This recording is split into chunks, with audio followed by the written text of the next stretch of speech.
എല്ലാവർക്കും നമസ്കാരം. ഞാനിവിടെ സ്വപ്നത്തിലെ കടം എന്ന കഥ മോണോ ആക്ട് രൂപത്തിൽ ചെയ്യാനാണ് പോകുന്നത്. ദരിദ്രനായ ചമൻലാലും ധനികനായ കനകറാമും അയൽക്കാരാണ്. ഒരു ദിവസം ചമൻലാൽ ഒരു സ്വപ്നം കണ്ടു. കനകറാമിൽ നിന്ന് 100 സ്വർണ്ണ നാണയങ്ങൾ കടം വാങ്ങുന്നതും അതുകൊണ്ട് നല്ല ഭക്ഷണം കഴിക്കുന്നതും നല്ല വസ്ത്രങ്ങൾ ഇടുന്നതുമായിരുന്നു സ്വപ്നം. ശുദ്ധഗതിക്കാരനായ ചമൻലാൽ പിറ്റേ ദിവസം കനകറാമിനെ കണ്ടപ്പോൾ ഇതെല്ലാം പറഞ്ഞു കൊടുത്തു.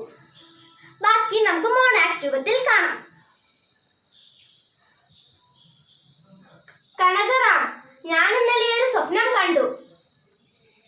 കനകറാം: എന്താണ് സ്വപ്നം? എന്നോട് പറ.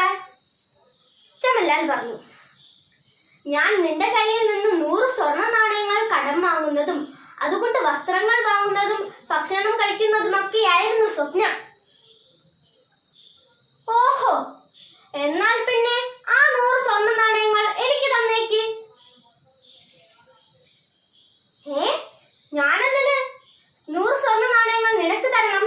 ഞാൻ സ്വപ്നമല്ലേ കണ്ടതുള്ളൂ. അങ്ങനെ ഈ പ്രശ്നം അക്ബർ ചക്രവർത്തിയുടെ മുന്നിലെത്തി. അക്ബർ ചക്രവർത്തി ഇതിനൊരു തീർപ്പ് കൽപ്പിക്കാൻ ബീർബലിനെയാണ് ഏർപ്പെടുത്തിയത്. ബീർബൽ പറഞ്ഞു: അക്ബർ ചക്രവർത്തി, എനിക്ക് ഇതിനൊരു തീർപ്പ് കൽപ്പിക്കാൻ ഒരു കണ്ണാടിയും 100 സ്വർണ്ണ നാണയങ്ങളും ആവശ്യമുണ്ട്. അക്ബർ ചക്രവർത്തി പറഞ്ഞു: ശരി.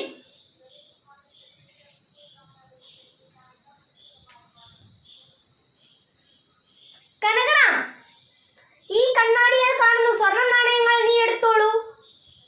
കനകറാം: അതെങ്ങനെ? ഇത് കണ്ണാടിയല്ലേ? ബീർബൽ: സ്വപ്നത്തിലെ കടത്തിന് കണ്ണാടിയിലെ സ്വർണം മതിയാവുമല്ലോ. കനകറാം: ബീർബൽ: ഇതിന് നിന്റെ ശിക്ഷ ചമൻലാലിന് 100 സ്വർണ്ണ നാണയങ്ങൾ കൈമാറണം. അക്ബർ ചക്രവർത്തി